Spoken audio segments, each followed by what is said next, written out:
नमस्कार दोस्तों, किसी धर्म को अपशब्द कहना या किसी धर्म को बुराई नहीं करना चाहिए। सभी को सभी धर्मों का सम्मान करना चाहिए। आप भारत में रह रहे हैं। भारत एक धर्मनिरपेक्ष देश है जिसका कोई भी धर्म नहीं है।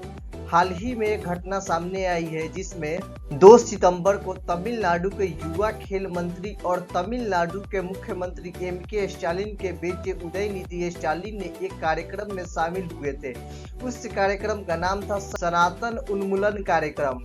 इस कार्यक्रम में उदयनिधि स्टालिन ने सनातन धर्म को लेकर विवादित बयान दिए हैं। उदयनिधि स्टालिन ने सनातन धर्म को डेंगू और मलेरिया जैसी बीमारी बताया है और कहा है कि कुछ चीजें ऐसी है जिनका केवल विरोध नहीं किया जा सकता बल्कि उन्हें खत्म करना जरूरी है। सनातन धर्म ऐसा ही है, इसे खत्म करना हमारा पहला काम होना चाहिए। दोस्तों, आपके स्क्रीन पर जो व्यक्ति है यही उदयनिधि स्टालिन है। चलिए जानते हैं कौन है उदयनिधि स्टालिन। उदयनिधि स्टालिन तमिलनाडु के युवा कल्याण मंत्री है। वह तमिलनाडु के मुख्यमंत्री एम.के. स्टालिन के बेटे हैं। वे 2022 में एम.के. स्टालिन के मंत्रिमंडल में शामिल हुए थे। एम.के. स्टालिन जो वर्तमान समय में तमिलनाडु के मुख्यमंत्री है, जो आपके स्क्रीन पर दिखाई दे रहे हैं। डीएमके नेता उदयनिधि स्टालिन करुणानिधि के पोते हैं। करुणानिधि के बारे में कहा जाता है कि वह नास्तिक थे और उन्होंने किसी धर्म को नहीं माना।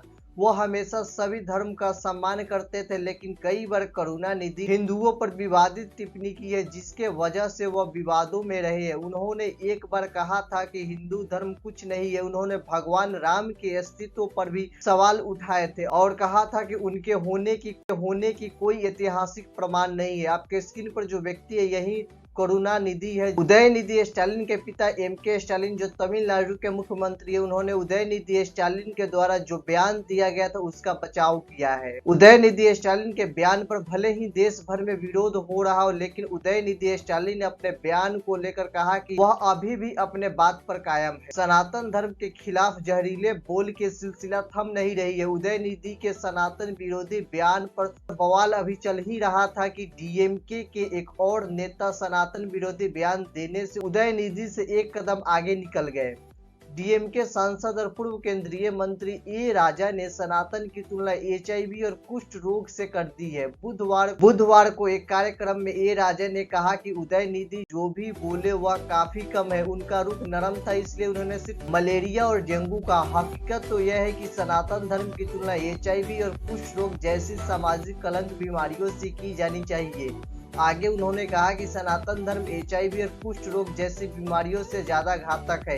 ये राजा यही नहीं रुके, उन्होंने प्रधानमंत्री नरेंद्र मोदी और गृह मंत्री अमित शाह को भी चैलेंज कर दिया। उन्होंने कहा पीएम को भी सनातन धर्म की पालन करना चाहिए और विदेशी दौरे पर नहीं जाना चाहिए। मैं प्रधानमंत्री मोदी और अमित शाह को चैलेंज करता हूं कि मुझसे सनातन धर्म पर बहस कर ले। दिल्ली में 1 करोड़ लोगों को बुलाए, शंकराचार्य को बुलाए। ये राजा के बयान पर अब देश भर में विरोध हो रहा है। उदयनिधि स्टालिन के बयान को लेकर 262 लोगों ने कार्रवाई की मांग करते हुए chief justice of India D.Y.. Chandrachud को चिट्ठी लिखी है। इनमें 14 हाई कोर्ट के रिटायर्ड जज, 130 पूर्व नौकरशाह, 118 सेना से जुड़े रिटायर्ड ऑफिसर हैं। अयोध्या के तपस्वी छावनी पीठाधीश्वर जगत गुरु परमहंस आचार्य ने उदयनिधि स्टालिन के बयान पर कहे कि जो उनका सर काटेगा उनको मैं 10 करोड़ रुपया दूंगा। अगर कोई नहीं उदयनिधि स्टालिन का सिर काटा तो मैं काटूंगा। आचार्य ने यह भी कहा अगर उदयनिधि स्टालिन अपने बयान पर कायम है तो मैं भी अपने बयान पर कायम हूं। उदयनिधि स्टालिन के खिलाफ देश भर में विभिन्न शहरों में एफआईआर दर्ज कर ली गई है। उदयनिधि स्टालिन के खिलाफ दिल्ली पुलिस में भी शिकायत दर्ज कर ली गई है। झारखंड के हिंदू संगठनों ने उदयनिधि स्टालिन के बयान के खिलाफ विरोध किया है और झारखंड विश्व हिंदू परिषद के प्रचार प्रसार प्रमुख संजय कुमार ने उदयनिधि स्टालिन के खिलाफ जमशेदपुर के एक सुनाई थाने में लिखित शिकायत दर्ज करवाई है। अब देखना यह है कि सुप्रीम कोर्ट इस मामले में कौन सा फैसला देता है।